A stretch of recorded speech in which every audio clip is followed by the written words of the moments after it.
Assumed. Senator Gordon. Thank you very much, Madam President. Let me just preface my statement, and I hope it will not be taken out against my time. I am delayed because I had a meeting earlier yesterday, and I couldn't come in earlier. That's why I'm number 18 in the line. So with the indulgence of the chair and with the permission of my colleagues here, let me ask, and a very pleasant good afternoon to all of you. I hope you were able to hold your peace long enough. That's good. Okay, thank you. Let me just ask the good general, matagal na ho itong drug problem pero ngayon lang sumabog ng ganito dahil nagkakatumbahan ng mga tao, di po ba? Yes, Your Honor. Nangyayari na ho ito ng last 10 years. Tama po ba yan? Yes, Your Honor. Ang ibig po ba sabihin niyan, palpak ang pulis, palpak ang gobyerno, palpak ang West, palpak ang prosecution sa mga nakaraang taon, kaya lumaganap ng husto ang droga to the point that today, and I heard you say the other day, the Dangerous Drugs Board say, 3.7 million Filipinos are affected by drugs. Is that correct? Yes, Your Honor. Meron pong konting kapalpakan yung bawat ahensya. Hindi konti. You have to tell me because people are tumutumbay kanyo eh. Ay nakakatakot yung mga salitang tinutumba, namamatay, manghang na yung mga salitang umabot. Umabot na tayo sa ganun, hindi ba? Yes, Your Honor. So hindi maliit na bagay 'yon, masela na bagay 'yon. Yes, Your Honor. So pagka ganun ho ang sitwasyon at tila hindi ginagawa ng mga nakaraan ba ang kanilang trabaho from the president down to the police, down to the people? It's hard to say, Your Honor, but ako bilang isang pulis na ng matagal-tagal na, Excuse me, sir. How long have you been a policeman? since 1986, Your Honor, so 36 years na po. 36 At years. 30 years. Tinatugdagan 30 mo naman eh. 30 30 years. Yes, Your Honor. So sa mga kapatid na you have been able to observe na lumalaganap itong droga. To the point that in 2004, may pinatay na judge. Ang pangalan, Judge Rosales. I was new in the Senate at that time, if I'm not mistaken. I made a privileged speech. Pinatay ito ng isang nakakulong sa Muntinlupa. Natatandaan po ba na niya? Narinig ko po yan, Your Honor. Pinahuli po natin pinaimbestiga po natin kay General Aglipay sapagkat pag pinapatayo ang pulis o judge o mayor, napakaselan po yan sapagkat talagang nakikita niya may breakdown or disrespect for the law to the point that the President says there's a breakdown or the words to that effect in the trust in government. Tama po ba yan? Yes, Your Honor. Having said that, hindi lang judge ang pinatay, madalas to the point that today there are about 19 judges that have been killed as of 2014 since 1977. And so many other policemen, lawyers have been killed. Yes, Your Honor. So bago sumabog yan, parang Mexico na talagang nagpapatayan at napakalakas na ng mga drug syndicates. Sa palagay nyo, nung pumasok si President Duterte, at matagal nyo nakasama si President Duterte, hindi ba? Yes, Your Honor. If I may use the term, fair-haired boy kayo ni President Duterte. Then mahaba ang buhok. Hindi Wala na po kong buhok, Your Honor. Alright. Kaya kayo kinuha. Dito ngayon, naging PNP kayo.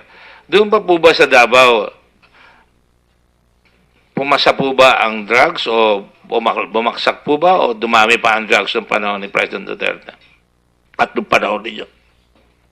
Meron pong drugs, Your Honor, but kontrolado dahil hindi po tumatagal yung mga drug personalities doon. Do you have a death squad in Davao? I don't term it as death squad, Your No, Honor. I'm asking you, do you have a death squad? None, Your Honor. But you have heard of a death squad in Davao? I've heard about vigilante killings, Your Honor. Vigilante killings. And what did you do about that? Inimbestigahan po, Your Honor. At wala tayong nahuli. Meron pong nahuli, Your Honor. Sino yung vigilanteng nahuli? Lone Ranger? Meron, Your Honor. Mag-research muna ako. Basta meron kami nahuli na And right now, you have about over 700 killings na sinasabi nating vigilante. Nationwide. yung nationwide, Your Honor. Mhm. Hindi pa maybe natin masabi na 1,000, vigilante. 1,600. Lahat. 1,600. No, 800 plus, Your Honor. 1,100. O, ano ba? 800, 1,000. Malalaking numbers yan, di ba? Yes, Your Honor. Dahil malalaking numbers yan, nakakabahala ang tao at ang lulungkot ko ay ginagamit pa ng CNN at ng ibang mga international agencies na para bagang tayo ay nalulungkot ako pag may lumalabas dito na nakukubli yung mga mukha. Samantalang alam naman na ninyo kung sino yung pinatay nila. Alam na ninyo kung sino pumatay doon sa kamag-anak nila, di ba? Yun nandito, yung dalawang testigo, with all due respect to them. Yes, Your Honor. In fact, cases of murder has been filed. And you already. said kanina na puproteksyonan nyo sila, dadalhin nyo pa sila sa White House, correct? Yes, Your Honor. So in Kung other gusto words, nila. Madam Chair, medyo nababagabag lang ako pag kinokobera natin ang mukha. Mukhang nasa-sensationalize. We're here to find out what is important. And I'm glad that we're protecting people here na dapat magsalita. And to my mind, kung akong pulis, ay talagang sampal sa mukha ko yan dahil mukhang hindi nyo kayang proteksyonan ng mga tao natin. Which in fact is the case for many people. Yes, Your Honor. You agree with that? Many people are not quite adequately protected by the police. Right now. Some, Your Honor. For many reasons. Yes, Your Honor. Kulang ang police, kulang ang baril, kulang ang sasakyan. Tama po ba yan? And a lot of our senators here have said they will support and I will support. Makikisalo na ako dun sa chorus. At saka, yung kinukomplain talaga nila mismo ay police, Your Honor. So when the president comes in now, kung may psychological impact itong nakakover, and make statements na papatayin ko yung mga drug pushers, sinasabi niya ng kampanya, and she makes, I was a mayor, alright? Halos magkasabay kami ni President Duterte, hindi naman kami malapit na magkaibigan. We talk to one another once in a while. And pag sinasabi niya papatayin niya yung mga tao na nagagawa ng drugs, na talagang halos magilidan ng luha yung kanyang mata, seryoso siya. Kasi sinasabi niya, kahit na mamatay ako, gagawin ko para mawala yung salot ng drugs sa ating bayan. Tama po ba yan? Yes, Your Honor. Because you've been with him. For how long have you been with him? 30 years, Your Honor. 30 years? Bata ka pa? Kay Mayor Duterte ka na? 86, since 1986, pag-graduate ko ng PMA, Your Honor. You were already in Davao? Nagkakilala na po kami, Your Honor. You were never transferred? You were always in Davao? Almost my whole career, Your Honor, nandun lang ako sa Region 11. So talagang native ka. Kumbaga sabong native ka. Police probinsya, Your Honor. Native ka talaga sa Davao, no? Yes, Your Honor. And, my God, this is a big undertaking for you. Suddenly, you're handling the whole country. All right, having said that, sinabi ko yung mga judges, may punto ho yan. Gusto ko lang sabihin sa inyo na meron ho ba kayong sustainable program para mawala ang droga dito sa ating bayan? Your Honor, can I ask at the Dangerous Drugs Board po, Your Honor, yung may comprehensive anti-drug program, Your Honor. In other words, they also consult you, of course. Yes, Your You're the Honor. enforcement arm. Yes, Your Honor. So you know that 3.7 million ang taong, natanong ko na sa inyo ito ng araw, ulitin ko lang, no? Sa 3.7 million, 1 million of our children, of our students are affected by drugs. Is that right? Yan ang sinabi kahapon, nung isang araw. That's a survey, Your Honor.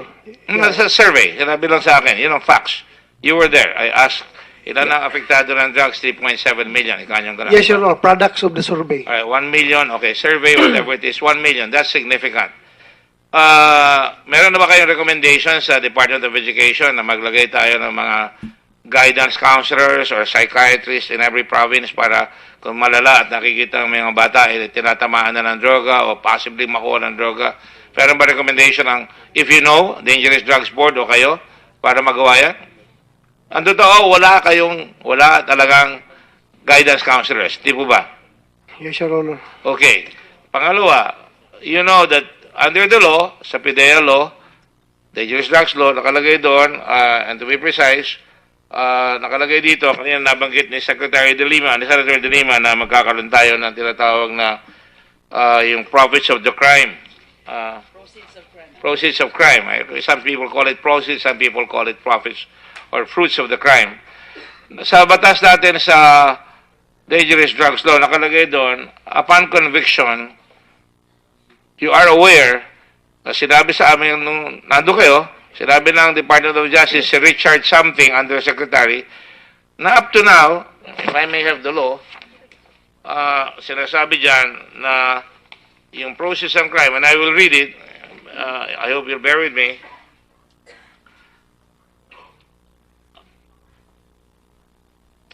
Ito sinasabi, on the Section 20, confiscation and forfeiture of the proceeds or instruments of the unlawful act, including the properties or proceeds derived from the illegal trafficking of dangerous drugs. At nakalagay dyan, every penalty imposed for the unlawful importation, sale, trading, administration, dispensation, delivery, distribution, transportation, or manufacture of any dangerous drugs, etc., for dangerous drugs, including other laboratory equipment, shall carry with it the confiscation and forfeiture in favor of the government. Kukunin o kumpiskahin, ipo-forfeit sa gobyerno ang lahat ng proceeds and properties, mga bahay, pera sa bangko, derived from the unlawful act, including but not limited to money, pera, and other assets obtained thereby, and the instruments or tools with which the particular unlawful act was committed. Excuse me, hindi lang. Umpisa ko pa lang.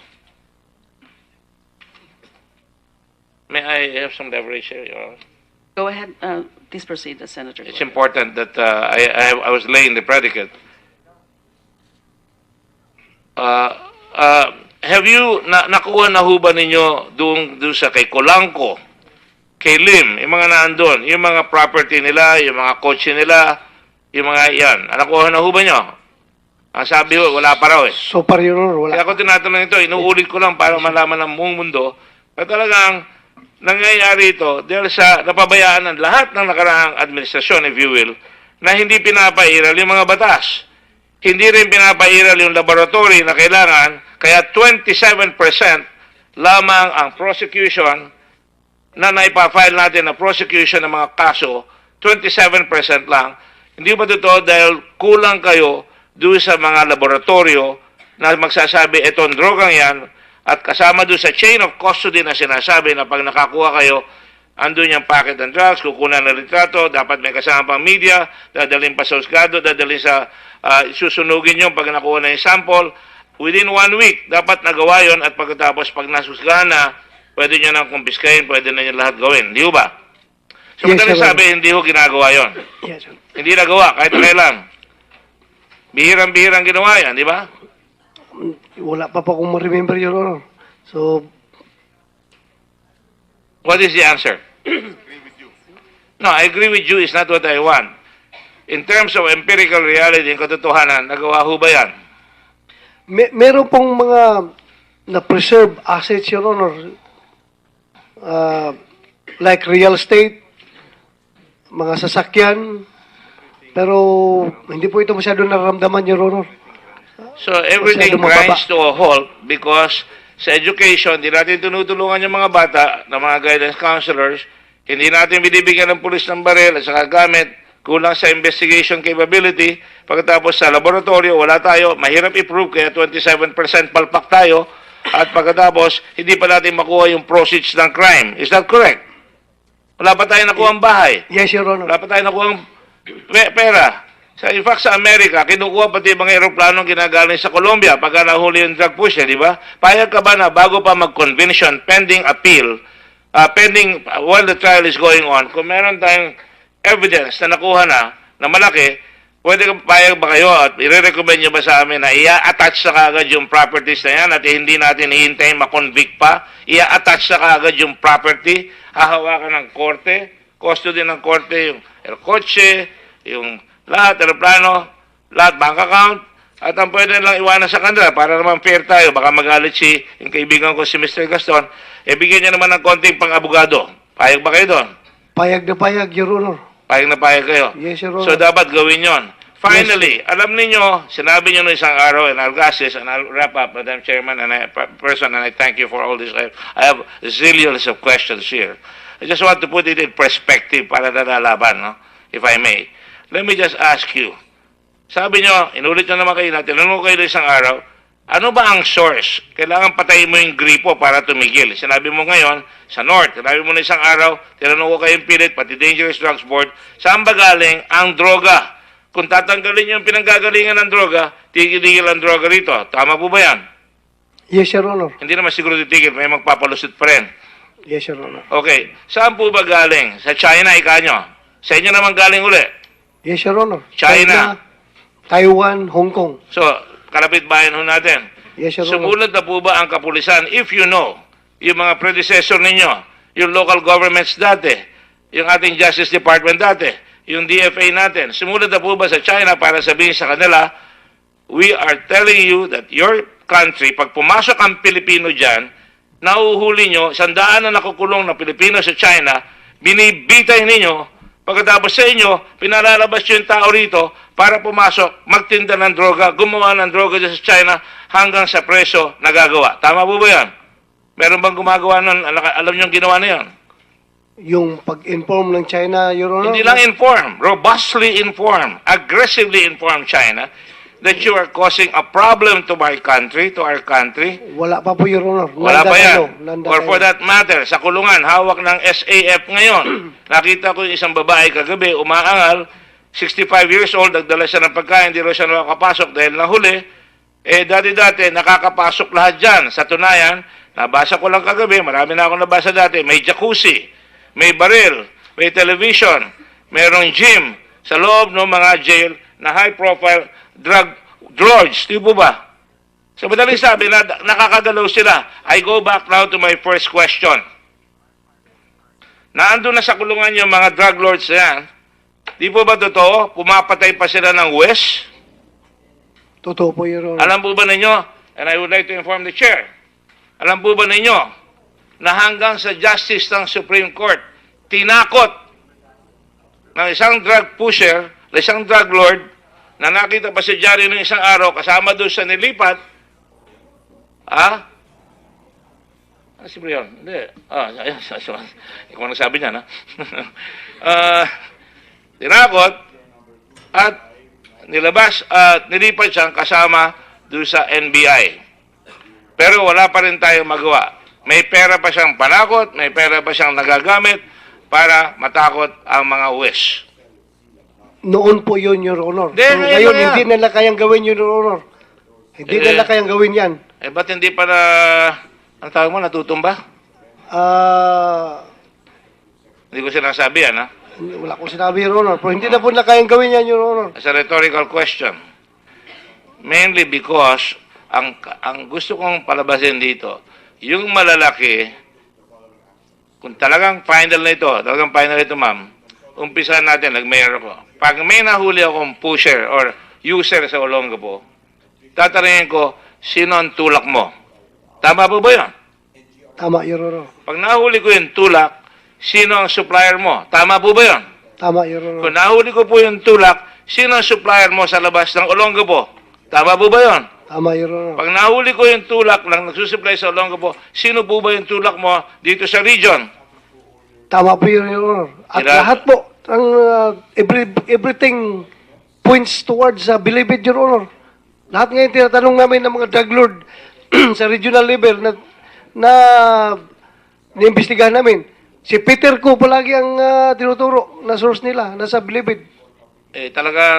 Kung talagang gano'n ang nangyayari, ano ang ginagawa natin para mabuo na yan at talagang isako na yan at dali sa husgado at talagang bigyan na talaga at pairalin natin ang demokrasya. Napakaganda ng demokrasya eh. Binabanatan kayo ngayon, karapatan ng human rights, karapatan ng tao na matakot sa ginagawa, kuno di umano, na nangyayari ngayon. Napakaganda ng demokrasya. Nandito kayo, sumasagot kayo, we're happy, sumusuporta sa inyo iba, yung iba nalulungkot. Pero napakaganda. Pero dapat pairalin ang batas. Kailangan si Peter ko madala sa husgado at sabihin nyo, eto ang talagang the cause of all the evil cause in our country. Hindi lang si Peter ko, marami sila. At hanggang sa China, hanggang sa Taiwan, hanggang sa Hong Kong, kailangan itulak natin sabay-sabay ang Senado, ang Kongreso, ang gobyerno, ang DFA, para malaman nila, alam namin at alam ng buong mundo na ang source ng droga dito ay ito. Para hindi tayo tutulig sa inlaman ng United Nations, sapagkat nakikita ko, ang balik ko sa inyo kanina, ngayon lang nangyari ito, sumabog dahil sinasabi ng Presidente, papatayin natin lahat ng mga drug pusher, pero hindi niya sinasabing patayin niyo ito. Sinasabi niya papatayin lahat. So sa madaling sabi, sumabog yan, lumaki ang issue, kailangan pa bang umabot uli palagi dyan na mag-ahalal tayo ng talagang mapusok? Sa iyo nang galing, kaya malakas ang loob ng pulis kayo, may backer kayo. Nung araw, wala kayong backer. Totoo ba yan o hindi? Totoo, Your Honor. Pero yung challenge po namin ngayon, Your Honor, sa police. So dapat ang laki ng responsibility mo na pairali mo ang batas ng mahusay sapagkat may backer na kayo ngayon at kung talagang mag-iimbestiga tayo, imbestigahin natin, pero wag yung tigilan yung mga nagtutulak ng droga, yung mga supply ng droga sapagkat hindi kayo dapat mapigilan niya sa bagay na yan. Yes, Your Honor. Ang And tanong you ko will po, have our support. Thank you very much. ang tanong ko po, Your Honor, is paano po namin hulihin yung drug lord na nahuli na? Paano Ano namin yung- ikukulong yung drug lord na nakakulong na po, Your Honor? Aba, Napakahirap thank na you. tanong, You Your Honor. asking me, I know how to deal with it. Thank you. You're done, Senator Then, Gordon. Tinatanong niya ako eh. I'm just Sabi ko. expressing my frustration, Your Honor. Marami- I know. Bakit ito mga tao, mga drug lord na nakakulong na, sila pa rin nagko-control sa drug trade ng buong bansa? I got a call from the wife of the judge that was killed and murdered. I'm not even finished yet. Sa totoo lang, how many of these perpetrators, pati yung lawyer noon pinatay? Let me ask you a question. How many are perpetrated? Sinasabi natin, unexplained killings. Let me ask the Commission on Human Rights. Nadagdagan eh. Ilan ba ang napatay na mga riding in tandem dito sa bansa natin? How come I don't hear any noise? That has been going on for the last 10 years. People riding in tandem, shooting people down, and we just keep quiet. That's why we are proclaimed as the murder capital for journalists in this world, in this country, in the whole world. We keep quiet, but because we have a noisy president right now, and I don't condone any word that he says, because ayokong gagayain ng bata, yung papatayin kita. Doon lang siya pumapalpak sa akin. Pero hindi siya palpak. Pag sinabi niya, itong mga pulis na ito, nilabas natin, eto yan. At least may ginagawa.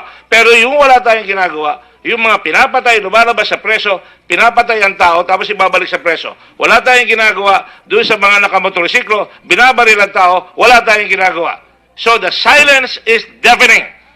And we must all work together as a nation. You Maraming don't have to salamat answer. po. Thank you very much. Thank you very much, Senator Gordon. Very good points. Okay. I need to... Just very quickly.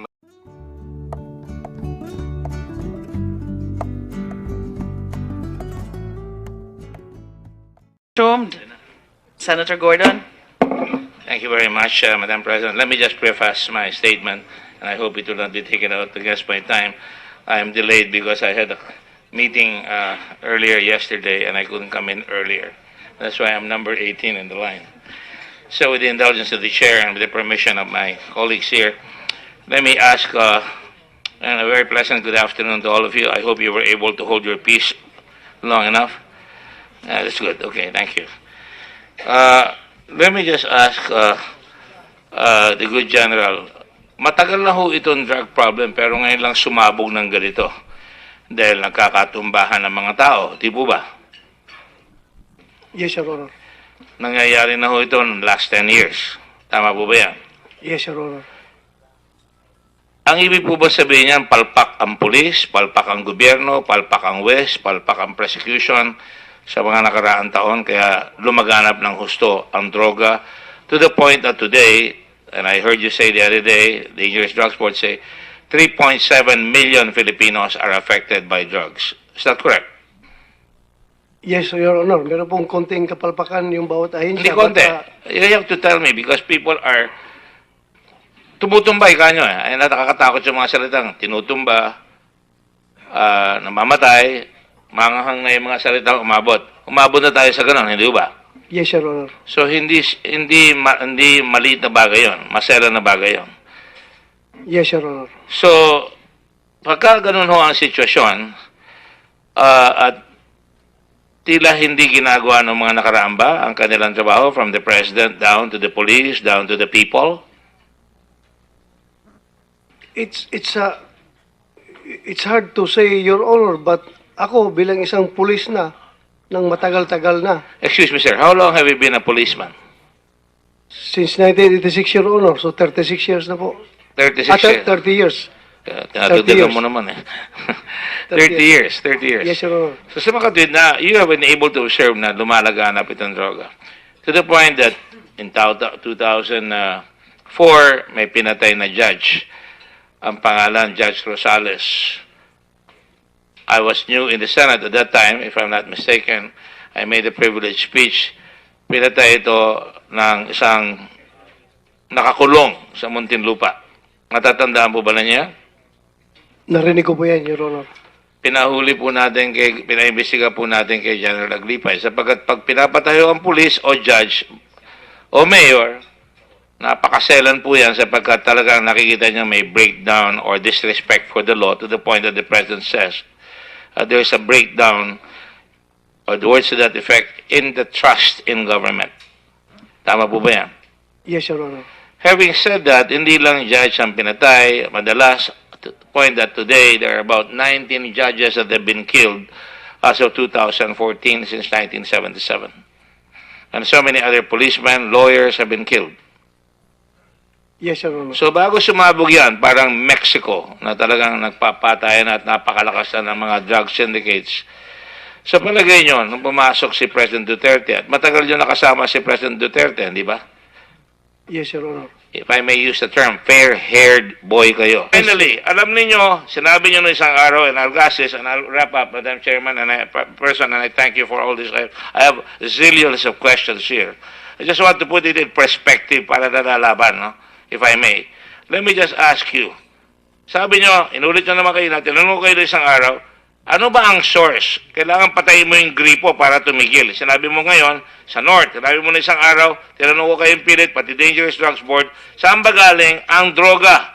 Kung tatanggalin yung pinanggagalingan ng droga, tigil-tigil ang droga rito. Tama po ba yan? Yes, Your Honor. Hindi naman siguro titigil, may magpapalusot pa rin. Yes, Your Honor. Okay, saan po ba galing? Sa China, ika nyo? Sa inyo naman galing uli? Yes, Your Honor. China.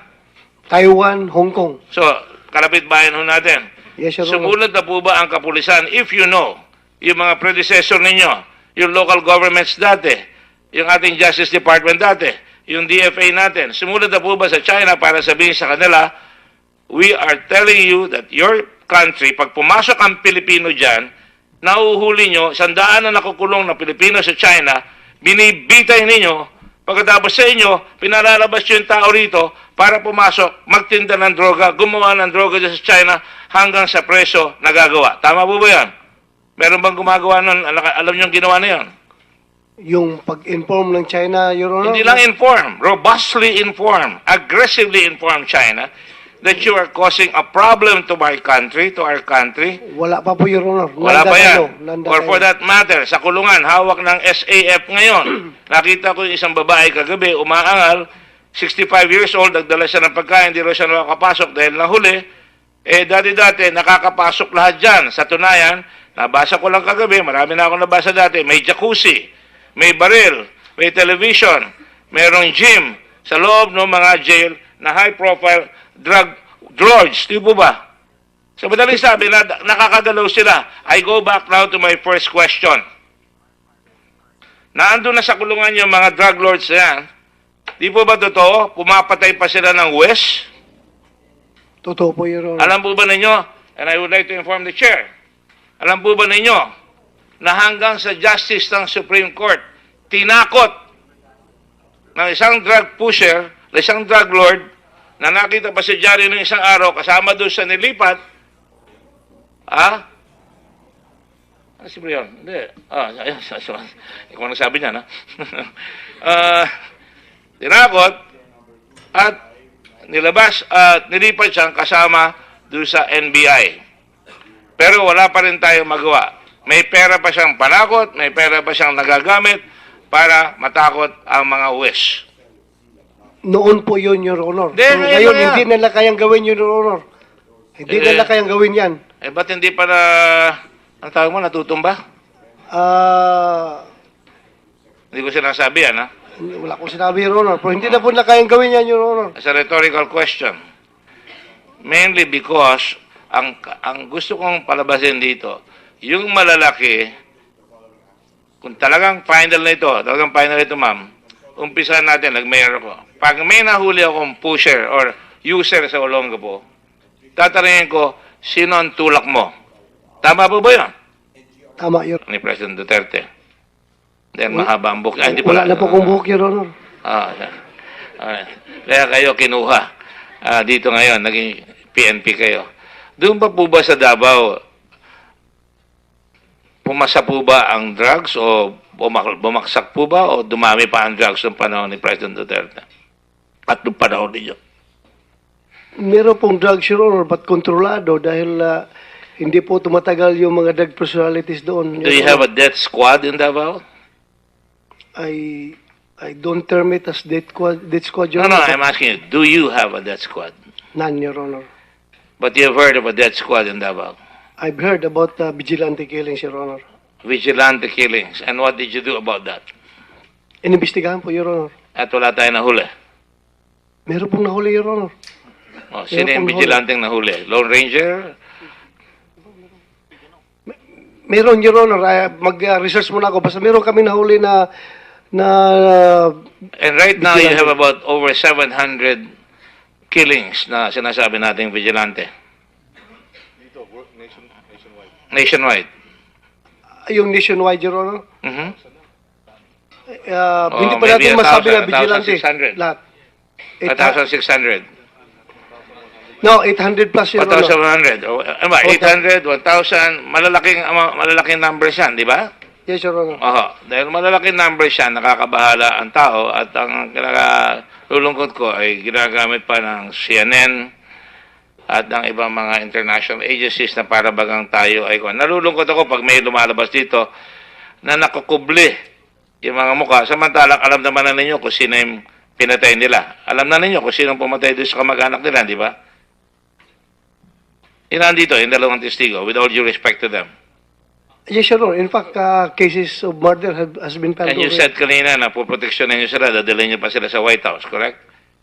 Yes, Your Honor. So in Kung other gusto words, Madam Chair, medyo nababagabag lang ako pag kinokobera natin ang mukha. Mukhang nasa-sensationalize. We're here to find out what is important. And I'm glad that we're protecting people here na dapat magsalita. And to my mind, kung akong pulis, ay talagang sampal sa mukha ko yan dahil mukhang hindi nyo kayang proteksyonan ng mga tao natin. Which in fact is the case for many people. Yes, Your Honor. You agree with that? Many people are not quite adequately protected by the police. Right now. Some, Your Honor. For many reasons. Yes, Your Honor. Kulang ang police, kulang ang baril, kulang ang sasakyan. Tama po ba yan? And a lot of our senators here have said they will support, and I will support. Makikisalo na ako dun sa chorus. At saka, yung kinukomplain talaga nila mismo ay police, Your Honor. So when the president comes in now, kung may psychological impact itong nakakover, and make statements na papatayin ko yung mga drug pusher, sinasabi niya ng kampanya, and she makes, I was a mayor. Alright? Halos magkasabay kami ni President Duterte. Hindi naman kami malapit na magkaibigan. We talk to one another once in a while. And pag sinasabi niya papatayin niya yung mga tao na nagagawa ng drugs, na talagang halos magilidan ng luha yung kanyang mata, seryoso siya. Kasi sinasabi niya, kahit na mamatay ako, gagawin ko para mawala yung salot ng drugs sa ating bayan. Tama po ba yan? Yes, Your Honor. Because you've been with him. For how long have you been with him? 30 years, Your Honor. 30 years? Bata ka pa? Kay Mayor Duterte ka na? 86, since 1986, pag-graduate ko ng PMA, Your Honor. You were already in Davao? Nagkakilala na po kami, Your Honor. You were never transferred? You were always in Davao? Almost my whole career, Your Honor, nandun lang ako sa Region 11. So talagang native ka. Kumbaga sabong native ka. Police probinsya, Your Honor. Native ka talaga sa Davao, no? Yes, Your Honor. And, my God, this is a big undertaking for you. Suddenly, you're handling the whole country. All right, having said that, sinabi ko yung mga judges, may punto ho yan. Gusto ko lang sabihin sa inyo na meron ho ba kayong sustainable program para mawala ang droga dito sa ating bayan? Your Honor, can I ask the Dangerous Drugs Board po, Your Honor, yung may comprehensive anti-drug program, Your Honor. In other words, they also consult you, of course. Yes, Your You're the Honor. enforcement arm. Yes, Your Honor. So you know that 3.7 million ang taong, natanong ko na sa inyo ito ng araw, ulitin ko lang, no? Sa 3.7 million, 1 million of our children, of our students are affected by drugs. Is that right? Yan ang sinabi kahapon, nung isang araw. That's a survey, Your Honor. That's a survey. Sinabi lang sa akin. Yun ang facts. You were there. I asked, ilan ang apektado ng drugs? 3.7 million. Ikanyang ganun. Yes, Your Honor. Products of the survey. All right, 1 million. Okay, survey, whatever it is, 1 million. That's significant. Meron na ba kayong recommendation sa Department of Education na maglagay tayo ng mga guidance counselors or psychiatrists in every province para kung malala at nakikita ang mga bata ay tinatamaan na ng droga o possibly makuha ng droga. Meron ba recommendation ng, if you know, Dangerous Drugs Board o kayo para magawa yan? Ang totoo, wala talagang guidance counselors. Di po ba? Yes, Your Honor. Okay. Pangalawa, you know that under the law, sa PDEA law, Dangerous Drugs Law, nakalagay doon, and to be precise, nakalagay dito, kanina nabanggit ni Secretary De Lima, ni Senator De Lima na magkakaroon tayo ng tinatawag na yung profits of the crime. Proceeds of crime. Some people call it proceeds, some people call it profits or fruits of the crime. Sa batas natin sa Dangerous Drugs Law, nakalagay doon, upon conviction, you are aware, sinabi sa amin nung nando kayo, sinabi ng Department of Justice, si Richard something, Undersecretary, na up to now, if I may have the law, sinasabi dyan na yung process of crime, and I will read it, I hope you'll bear with me.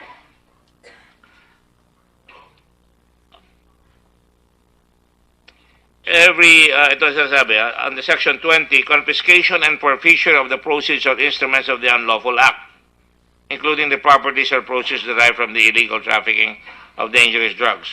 At nakalagay dyan, every penalty imposed for the unlawful importation, sale, trading, administration, dispensation, delivery, distribution, transportation, or manufacture of any dangerous drugs, etc., for dangerous drugs, including other laboratory equipment, shall carry with it the confiscation and forfeiture in favor of the government. Kukunin o kumpiskahin, ipo-forfeit sa gobyerno ang lahat ng proceeds and properties, mga bahay, pera sa bangko, derived from the unlawful act, including but not limited to money, pera, and other assets obtained thereby, and the instruments or tools with which the particular unlawful act was committed.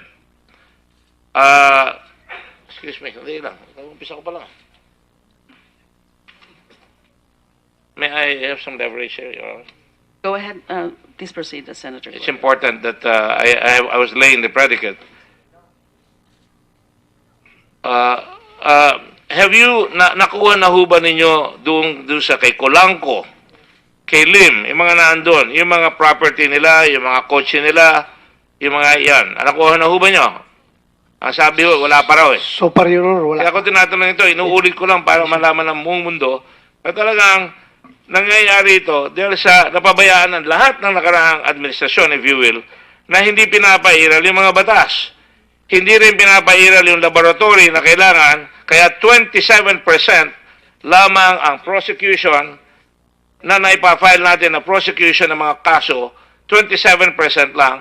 Hindi ba totoo dahil kulang kayo doon sa mga laboratorio na magsasabi, itong drogang yan, at kasama doon sa chain of custody na sinasabi na pag nakakuha kayo, andun yung packet ng drugs, kukunan ng litrato, dapat may kasama pang media, dadalhin pa sa husgado, dadalhin sa, susunugin yung pag nakuha na yung sample.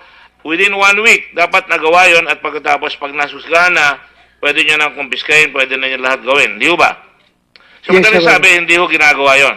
Yes, sir. Hindi nagawa, kahit kailan. Bihirang-bihirang ginawa yan, di ba? Wala pa po akong ma-remember, Your Honor. So, What is the answer? No, I agree with you. It's not what I want. In terms of empirical reality, yung katotohanan, nagawa ho ba yan? meron pong mga na-preserve assets, Your Honor. Like real estate, mga sasakyan, pero hindi po ito masyado nararamdaman, Your Honor. So everything Masyado mababa. grinds to a halt because sa education, hindi natin tinutulungan yung mga bata na mga guidance counselors, hindi natin binibigyan ng pulis ng baril at saka gamit, kulang sa investigation capability, pagkatapos sa laboratorio, wala tayo, mahirap i-prove, kaya 27% palpak tayo, at pagkatapos, hindi pa natin makuha yung proceeds ng crime. Is that correct? Wala pa tayo nakuha ang bahay. Yes, Your Honor. Wala pa tayo nakuha ang pera. In fact, sa Amerika, kinukuha pati yung mga aeroplanong ginagaling sa Colombia pagka nahuli yung drug pusher, di ba? Payag ka ba na bago pa mag-convention, pending appeal, while the trial is going on, kung meron tayong evidence na nakuha na malaki, pwede ka payag ba kayo at i-recommend nyo ba sa amin na i-attach na kaagad yung properties na yan at hindi natin hihintayin makonvict pa, i-attach na kaagad yung property, hahawakan ng korte, custody ng korte, yung kotse, yung lahat, aeroplano, lahat, bank account, at ang pwede lang iwanan sa kanila para naman fair tayo. Baka magalit yung kaibigan ko si Mr. Gaston, bigyan niya naman ng konting pang-abogado. Payag ba kayo doon? Payag na payag, Your Honor. Payag na payag kayo. Yes, Your Honor. So dapat gawin yon.